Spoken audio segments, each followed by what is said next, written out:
All right, I'm David O'Brien, race writer at The Athletic. This is 755 Forever. And I'm with my co-host, as usual, Eric O'Flaherty, former Braves reliever. What's up, Eric? How you doing, man?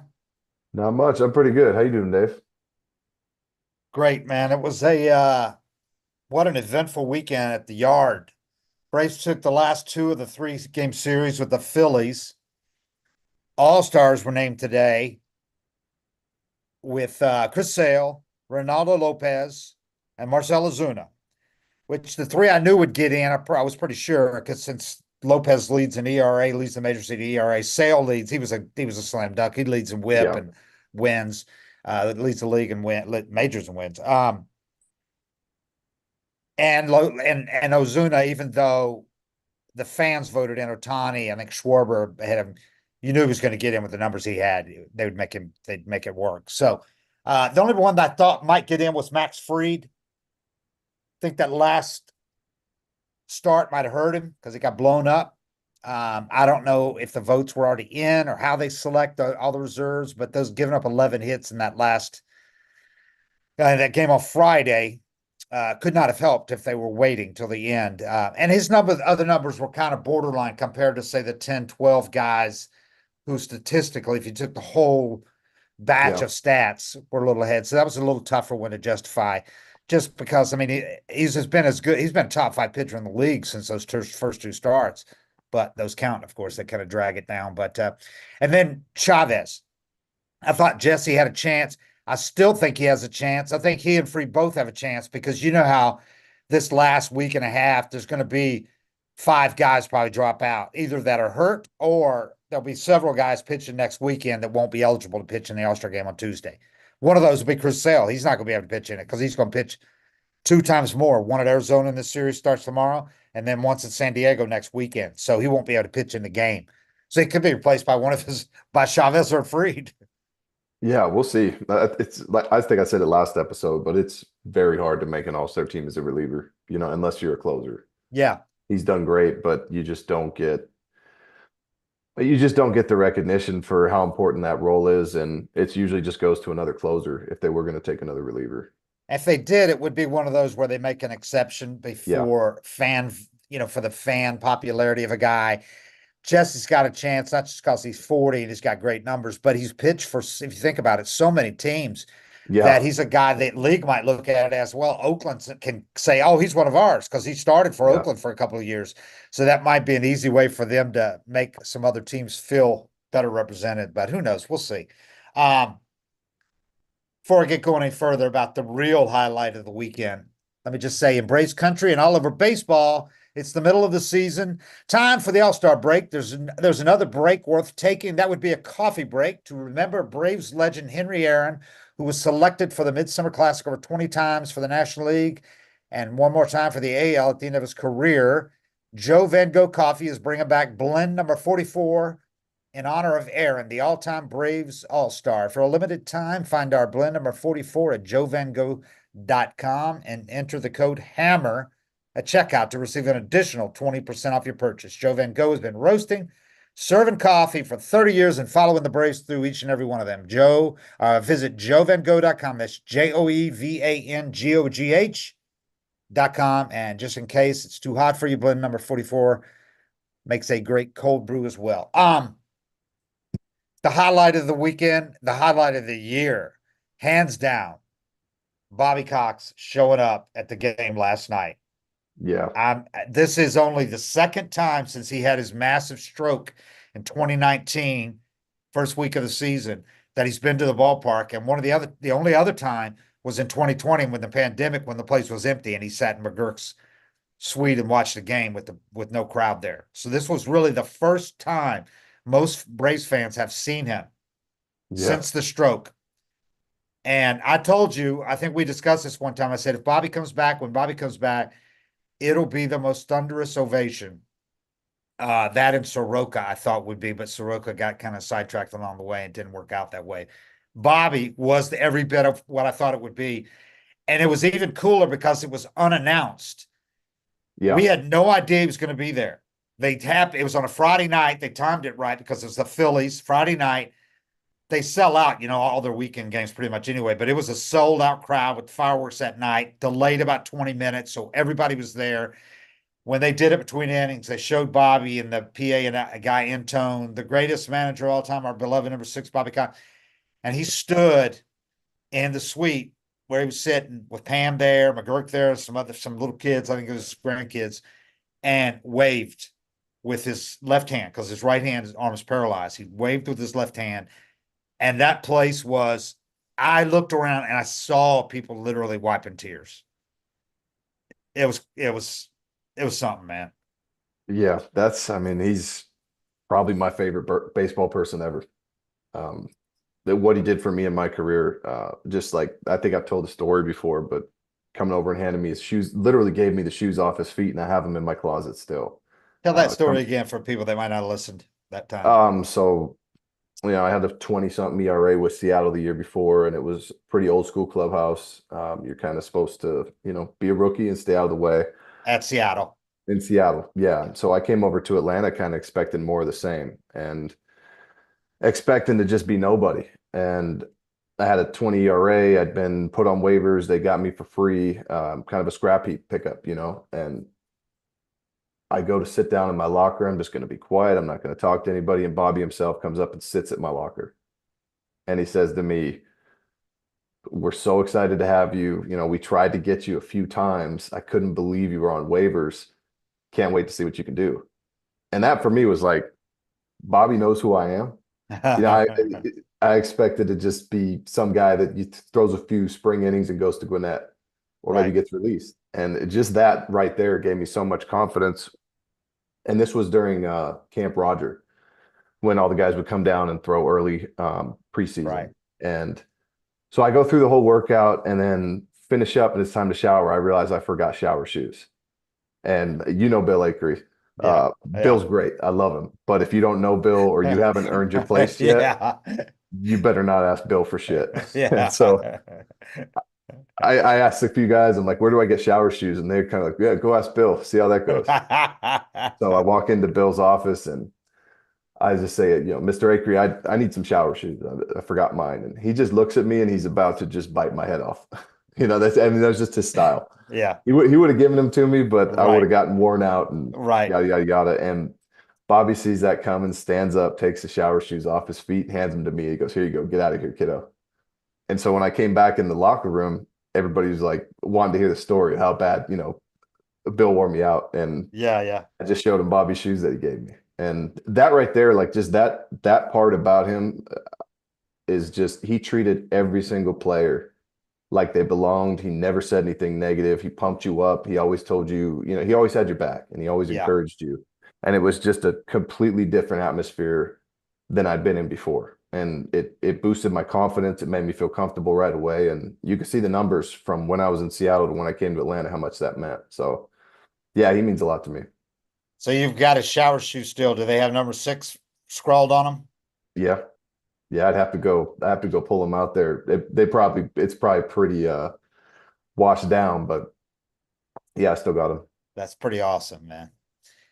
It wasn't just players too. I mean, obviously every player called him the ultimate players manager, um, who always had your back. Back in the day when when you could get something out of fighting with umpires, now you can't even do that. Yep. You're tossed immediately, and there's not much point in doing it because they're not changing a call or they're not, the strike zone is, umpires usually are graded on the strike zone and they go to replay if you argue a call. So you just, you know, object to it or challenge it. You don't go out and fight about it. Well, back in the day, Bobby, you could fight if you Yeah. wanted to. And Yeah. Bobby, of course, I think people know, got ejected way more than any other manager in history. He got ejected a full season's worth of ejections, like 160 something. And at times he did it not even sure of the call that he was arguing, just so either his player would not get Yep. ejected Yep. or just to show that he had his players back. I mean, that great story about him asking, what was he asked Glavine about, whether it was close or something, and Glav asked Maddox, and Maddox said no. And he said, "Go ask Maddox." And Maddox said, "Yeah, they were." He just wanted to see Bobby go out there and get in a fight with him. Pitchers were charting pitches, like they used to. Yeah. There's just so many great stories like that. But not only was it players though, but that's the way that was the uniqueness of Bobby and his personality that was just he was one of a kind was how he treated everybody in every ballpark from the time he walked into went and drove into the parking lot, the parking attendants to the guys security, the sky caps at the hotel. Everybody knew who, if he'd been there once or twice, everybody knew who he was because he was so nice to everybody, Yep. remembered names, tipped everybody. I mean, he was just everybody loves the guy. Everybody, Yep. including umpires. Everybody. I mean, yeah, I'm sure you get up in their face and then you'd see them the next day and act like Right. nothing happened. See him after the game, you know, see It's a him at a hard bar thing back in the to, day. it's really hard to explain to people too what, unless you've interacted with the guy and felt that, how important he makes you feel. He Yeah. makes everybody feel important, and it's not an easy thing to do, and it takes a lot of energy. When everybody knows you, Yeah. to go around and be nice Right. to every single person nonstop, whether you're having a good or a bad day, takes a lot Yeah. of energy. And he never broke character. It was he treated every single person he interacted with like that. It's hard too, and because you know if that one person, if you're having a shitty day and that one person gets you right when you've just gotten an Yep. argument or whatever, or you just were told it's got some bad news or whatever, and one person asks for the autograph and you turn them down, that person's going to go, you know, especially in the age of social media at the end of Bobby's career, and say, "Oh, I tried to get Bobby, he snapped at me," but you never saw that because he didn't do that to Nope. anybody. Nope.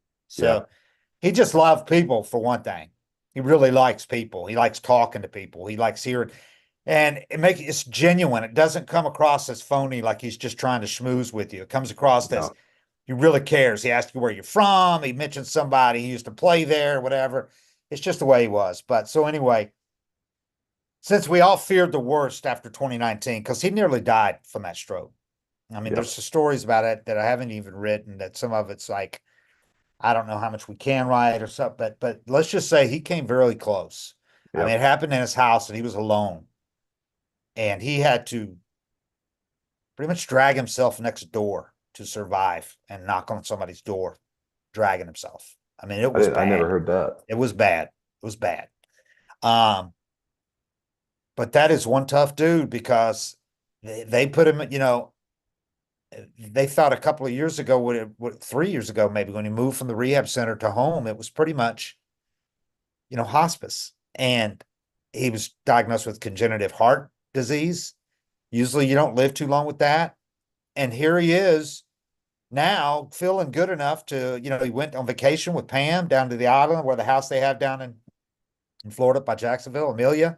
And and now he's at the ballpark. And Kevin McAlpin, his kid plays little league, and he was shocked like 2 months ago. He goes to his son's little league game, and Bobby, who lives near there, was at the little league park because Bobby's grandkid, I think, was playing, and Bobby was sitting in a wheelchair behind the batter's box, or I mean behind a batting cage, behind a screen, watching the game. And McAlpin was like, "Oh my god," because nobody had seen him out, you know. Yeah. And the kids, he got pictures with the little league players and stuff. And Man, that's so cool. Snit took him down to clubhouse yesterday before the game because Snit, you know, just worships the guy. I mean, he's his Yeah. mentor, his close friend, his former boss. I mean, he taught Snit everything he knows about managing basically and about being a good guy. And Snit's a good guy too, but just the way that he treats players and stuff. But anyway, Snit took him, but Snit was so thrilled that he was at the park and he just had to bring him to the clubhouse before the game. The only guys in there that even knew him that played when Bobby managed were Charlie and Jesse Yeah. Yeah. that knew him from playing, you know, playing with the Braves Yeah. when he was still around. And they've also all obviously gone and played for like 3 or 4 other teams and come back. But he met all these guys. He knows Stitz said he knows all the players when, you know, because he could say some words now. He's saying Stitz said he's saying a few more words than he was saying. But like I said, his eyes lit up when Chris Sale came in and knew exactly who he was. Oh, he's right up Bobby's alley.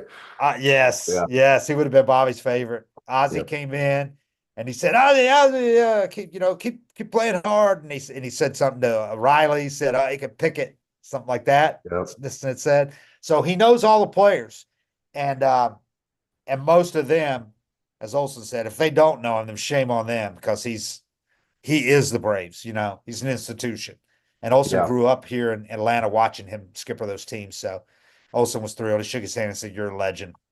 Yep, he is. I mean, Yeah. the best word I could describe him is just magical. I mean, it's almost like not a real human. The guy Yeah. was just so special and Larger than life. larger than life. Having him and Hank, because Yeah. Hank was like that too. Their Oh, yeah. presence and just the way they make people feel is just you don't run into many people like that in your life. Icon is overused, but it definitely applied to Hank Yeah. and to Bobby. I mean, Yep. Hall of Famers, but just so identified with an organization, Yep. like, so anyway, that was a thrill to have him out there. I'm so glad I was there. I mean, because they didn't announce it. We didn't know he was going to be there. So I'm Yeah. just so glad I was there because it was pretty damn awesome. And so the Braves take two and really showed some sign. I think the fans were ready to jump off a cliff, a bridge on Friday night when they lost what 6-4? Mhm. No, 8-6. 8-6. Yeah, because they scored 6 runs and still lost because Max had his first bad outing in a while. They Yeah. hit three Wow. home runs and still lost that game. The fans are like, "That's it. This team sucks. 10 games behind again. Sell. They got to get rid of trade Maxwell, all that stuff, that crap Yeah. online." Um, you try to tell people they're not selling. Period. End of story. They're not trading Max. Move on. So they came back the next two nights and beat the Phillies. Schwellenbach pitched outstanding last night, Saturday Yep. night. Pitched great. Best start of his career. He had a similar start against the Tigers, but this was against the Phillies. And even without, Harper and Realmuto and Schwarber in there, that's still a tough lineup. Trey Yeah. Turner, that's still a Stott. That's a damn good lineup. And he pitched great against them. 6 innings, 1 run, 7 hits, throwing strikes, just pounding the strike zone. Had 81 pitches, 60 strikes. Yeah. That's what you have to do against them too, because they're one of those lineups that feeds off each other. Once they get going, they're hard to stop. But if you shut them down and attack them, I mean, I think if you keep them from getting any momentum and keep getting ahead in the counts, really the only way to beat them. Uh, Ken did a note that's going to be in his notes. Ken Rosenthal did a note it's going to be in his notes column in the morning about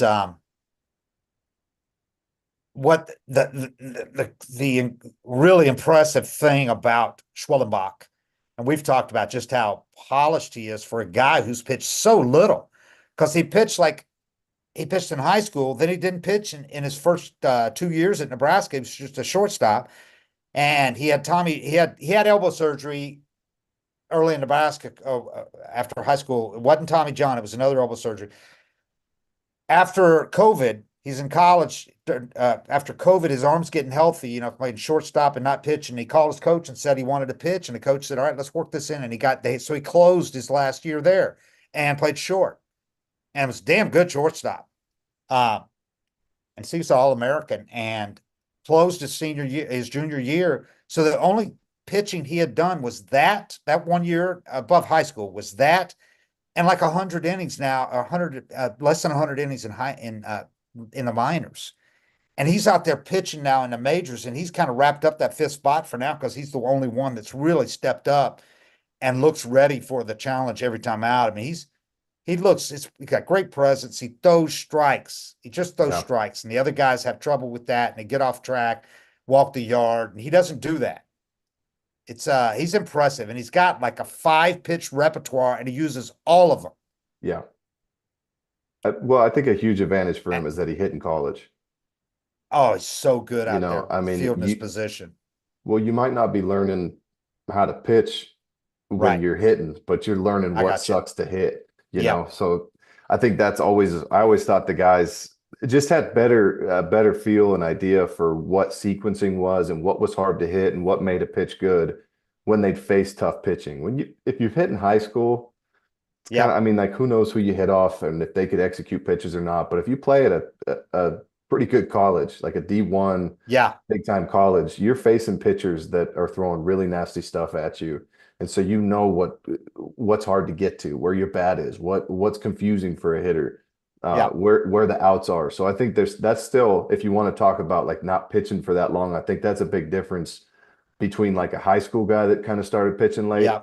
Yeah. and a college guy that was in the box seeing seeing what it looks like and then knowing that you're throwing the same thing. Like the difference between him and Smith Sharver, Right. That's what I'm who saying. only pitched in high school, Yep. Texas, just chunking it by people, started at the end of his high school career and played travel ball, but he didn't have to work on pitches and anything like that.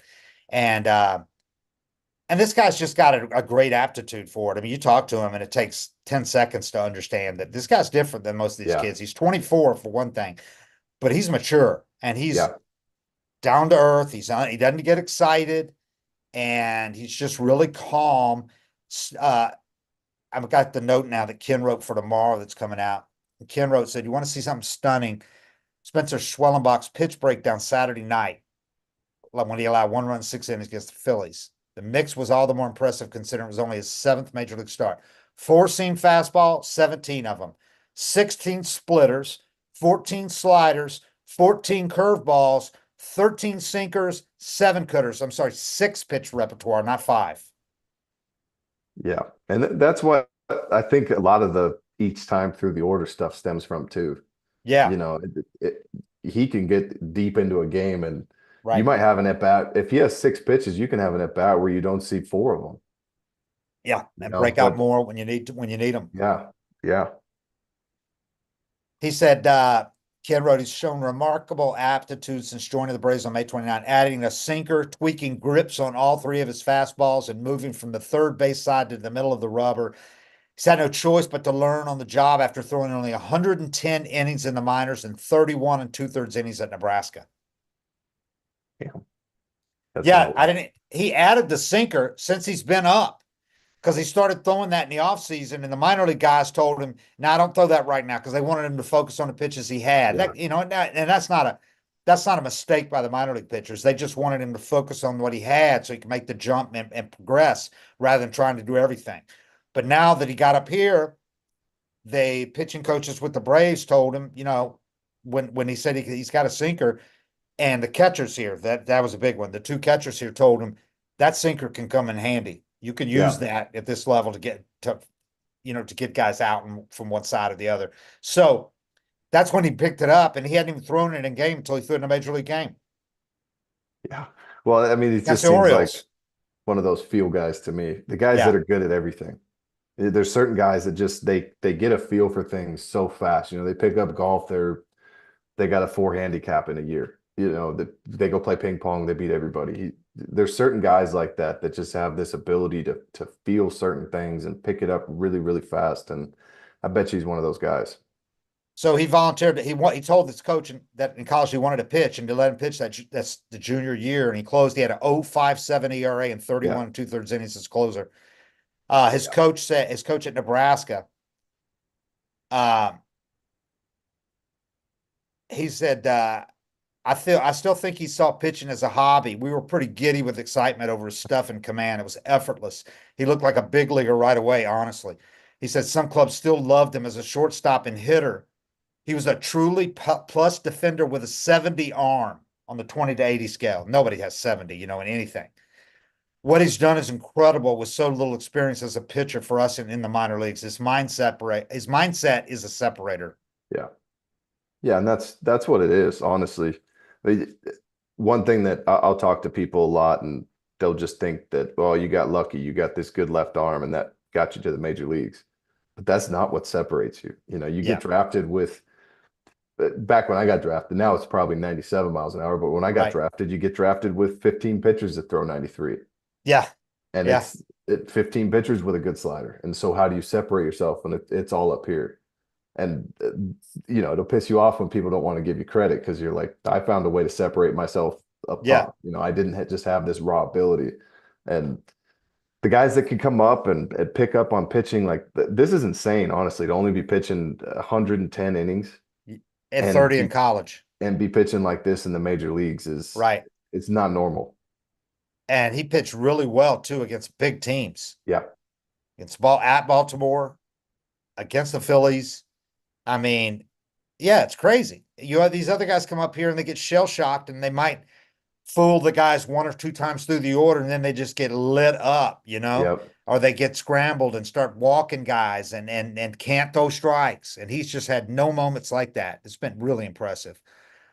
So I'm one of these. I know there's some difference of opinions on it because obviously talent and having a golden arm is the number one thing for a Yeah, pitcher. You got to be able to throw. But I'm one of these guys that really thinks having a great intellect, having the kind of uh feel is one thing, but how but and that's so important. But I also think that goes with having the aptitude yeah, and for sure. intelligence.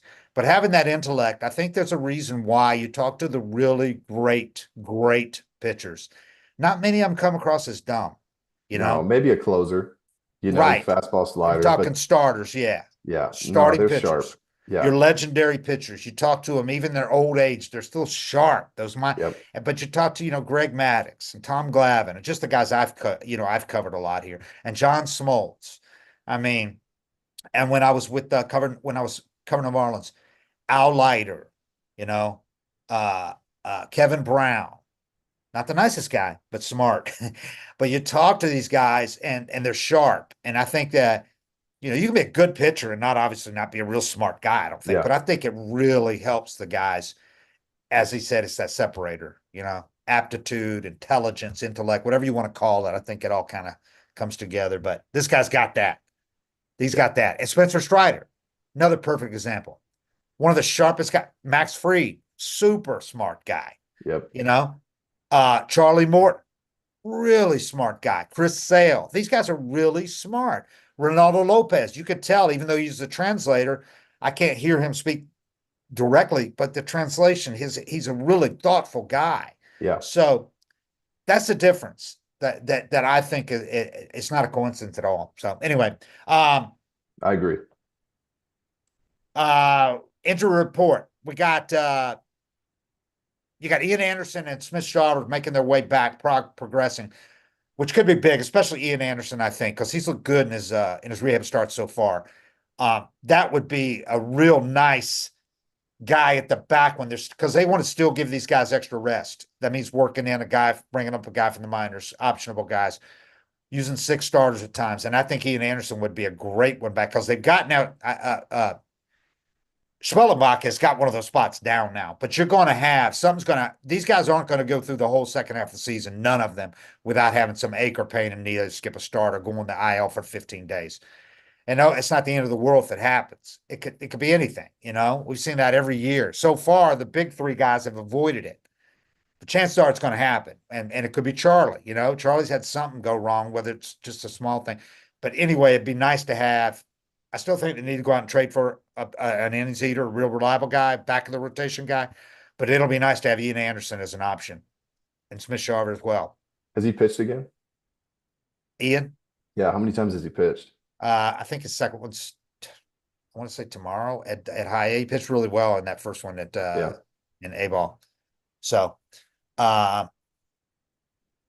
the Gerber, this is the injury report. I'm sorry, is brought to you by Gerber and Holder, attorneys who only represent injured workers, just like these Braves. If you've been hurt on the job, go to www.gerberholderlaw.com, GERBERHOLDER law.com. The injury report guys. Michael Harris has running now. He's not sprinting full bore yet, so he's still got a ways. They're being real careful with him, and I'm still saying after the All-Star break, so they've got this close to it. I don't see any Yeah. reason why they would send him out before that. Um, but he's had no setbacks, making progress. He's out there running, said he doesn't feel anything, so that's big. Um, the way Kelnick's played in center and leading off, I don't think you move Kelnick out of leadoff at all. I don't think there's any question you leave him at leadoff. I, No, I mean, I if mean, it's going well, don't, I mean, if it ain't broke, don't fix it. right. And as great as he has played center, Kelnick's looked great out there. You don't move Harris because that's what he's played his whole career. He's a center fielder. Yeah. He's No, he's the guy. yeah, he's unless you didn't want him to have to run around as much when he initially comes back from the thing, but they're not going to bring him back till he's 100%. So I think it's haven't, easier to go from left to center than center to left because those yeah, balls that are sliced yeah, and the agreed. angles out there on the corner spots, those are something you have to get used to. And it seems like I don't know if I've ever heard of Harris playing anywhere but center. Right, he hasn't. I mean, you're not moving him. Period. I'm not even suggesting you do, but I know some people are going to look at these catches Kelnick's made and go, "Oh man, leave him there." But Kelnick, you can move to right field and And or Harris might left. have caught those balls standing up. Right. And right field, you've got Tricky with the bricks and all that. He's nice to Yeah. have out there. He's got a great arm. Gonna have a hell of an outfielder when he gets back, especially if you make a trade at the deadline for a platoon guy with Duvall. I'll tell you what, though, the other thing really encouraging this weekend, Duvall, who was like the shittiest hitter against right-handers all year, had 3 hits in the series against righties, including he crushed a right-handed homer yesterday. Yeah. Yeah. 40-degree launch angle, 420 some feet, second deck up there in the Henry Aaron Terrace. Destroyed it off a righty. So that's a good sign because he was awful. He was hitting like 80 against righties this year. It was Yeah, brutal. he had a rough stretch either last year or the year before, uh, where he looked a little lost too. But when he Yeah. gets hot, Oh, yeah. Yeah. And especially if you got him in a platoon just hitting lefties. I yeah. mean, before he had to start playing every day when they would platoon him, he was hitting like he had a 900 OPS against Yeah. lefties. He was raking against lefties. So whatever they decide to do, I think they need that depth anyway, because we've seen this week when you're having to run guys out there like Forrest Wall, Eli White's up. Eli White hit a home run today, his first of the Hmm. season. After having that 6-for-7 game in AAA, that kind of got their attention, and they brought him up, sent Forrest Wall down because all Forrest was doing was trying to bunt, and it Yeah. wasn't really. So Eli White, we'll see what he does, but he had his first home run today. That game at St. Paul last week, 6-for-7, 2 doubles, 2 homers, 7 RBIs. I mean, come on. Yeah, that's pretty good. How about AAA Gwinnett being in St. Paul, Minnesota for a week? They do those 6-game series, but that Yeah. travel, the The way these AAA little travel's the worst. the way they're spread out now, it's insane. The Pacific Coast League, remember, I don't know what the alignment is now, but they had games where like team up in Seattle with you is traveling to Yeah, I like New played for Orleans, Tacoma. like Yeah. going to New Orleans and Memphis, Yeah. Yeah. AAA At morning flight, you get, commercial. how about this?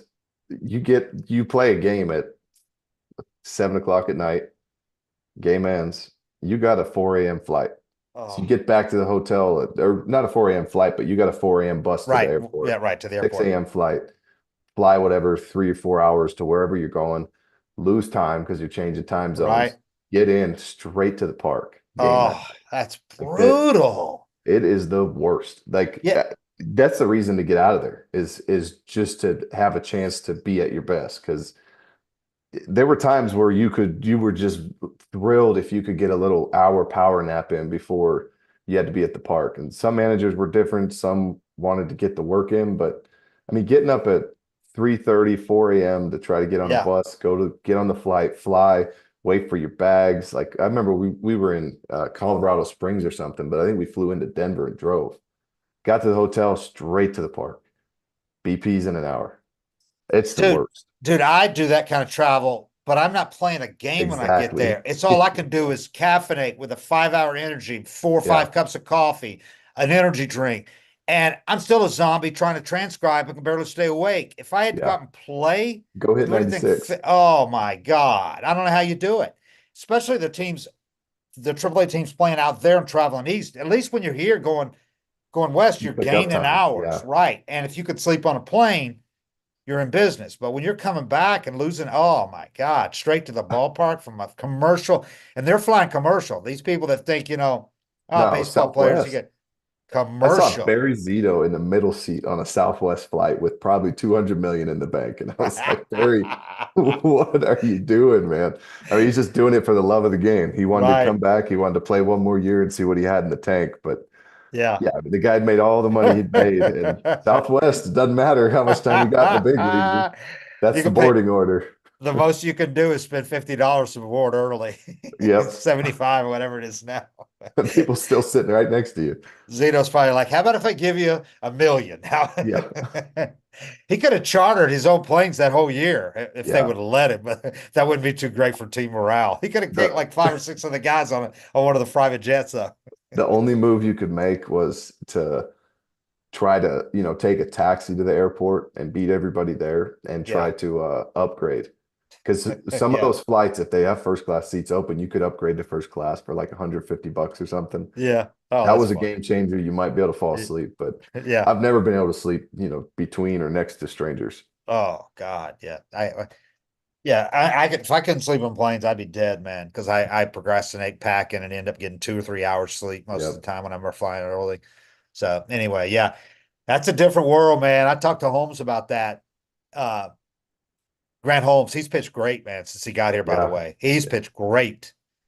Hmm. But I talked to him about it. I said, after 10 years of bus rides and commercial flights, and Peanut he was butter and out in the jelly. and he was out in the West Coast a lot too with it when Yep. he was with Oakland and LA. He was in those places, Stockton and places like that. But and in Oregon. But I said, man, when you're here now, and said everything you'd hope for, and he goes, oh yeah, it's even better.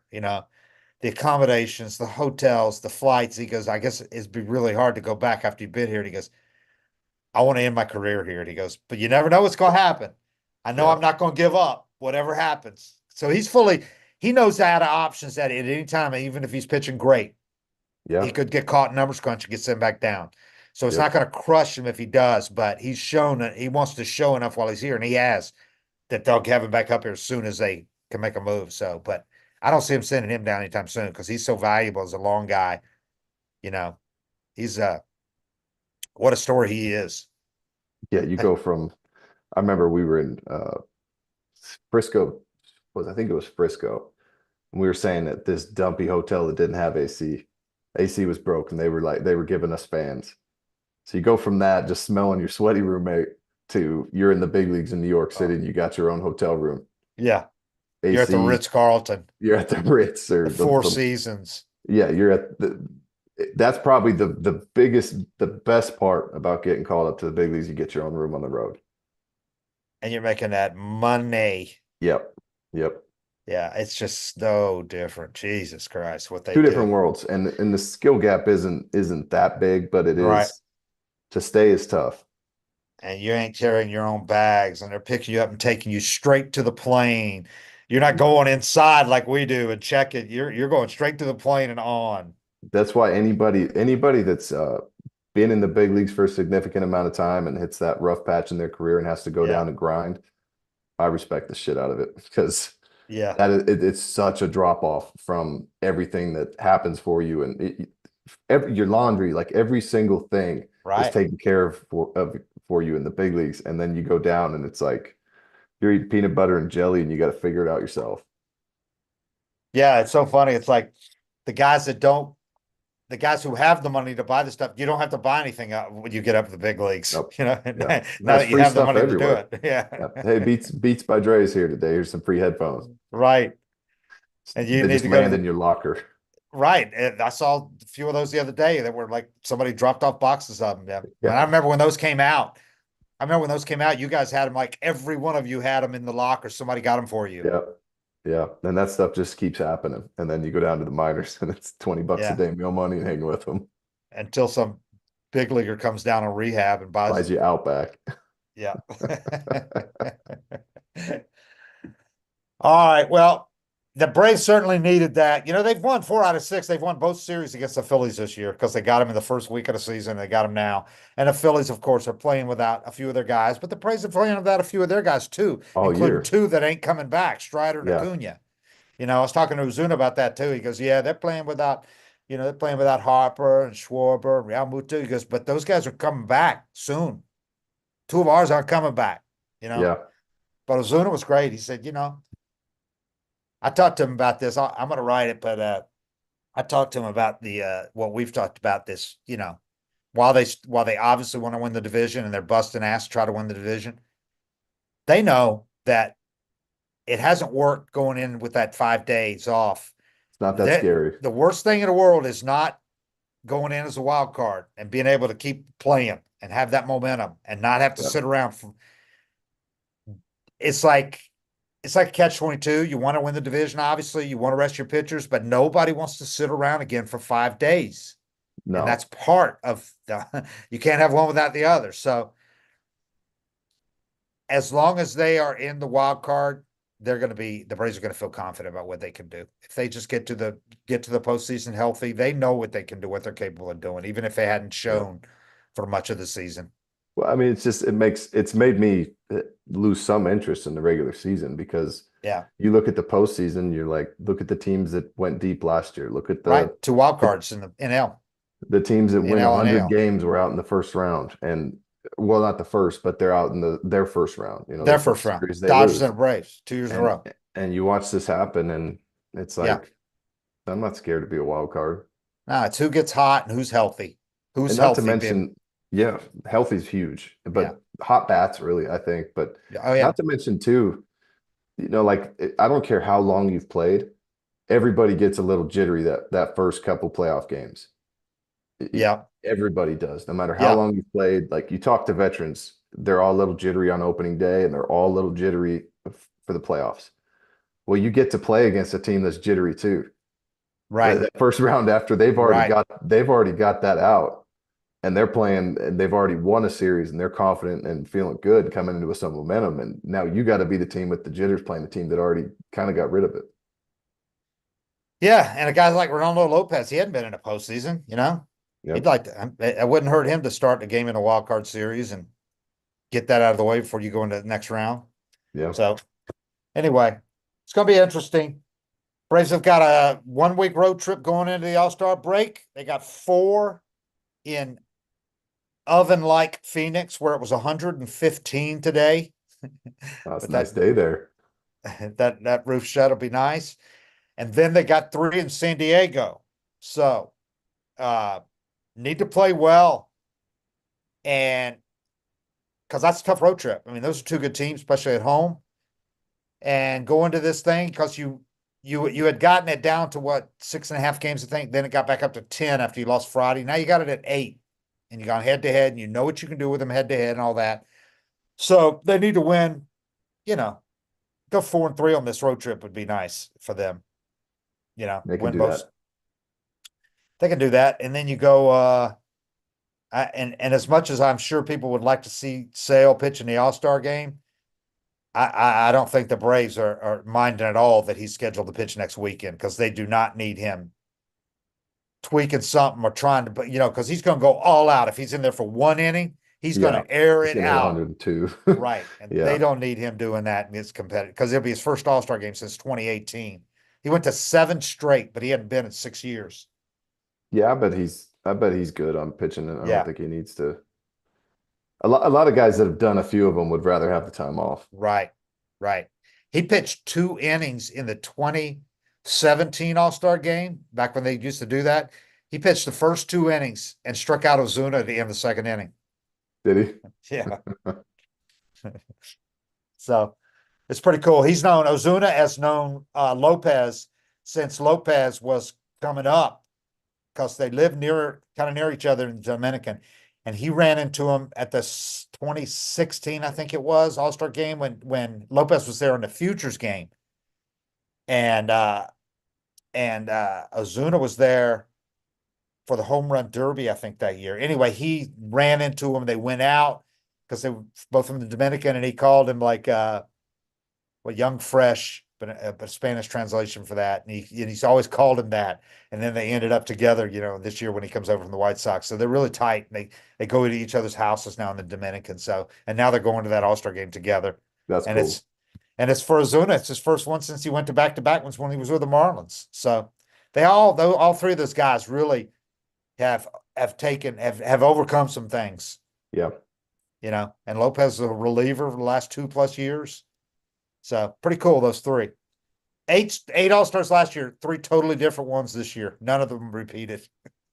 Yeah. You Isn't could, that weird? it's funny though, because you could look at the numbers at the end of a season and think, why wasn't this guy or why Right. wasn't that guy? It's so much Right. of it is determined in those first 2 months. And Oh yeah. if Free didn't have a few bad starts, he's an all-star again. Oh yeah. It's And he might still be, but yeah, he absolutely. Uh, that's like the year both the year that Chipper won MVP and the year Terry Pendleton won MVP. we're Neither one of them was all-stars. in the All-Star game. Yeah. Isn't that Yeah. crazy? Yeah. So, all right. We'll talk again to you guys. Appreciate you watching us and subscribing and all that. and I hope you guys enjoyed those games. And I hope everybody got to see Bobby. That game was on Fox. So hopefully a lot of people saw it because it was a moment, man.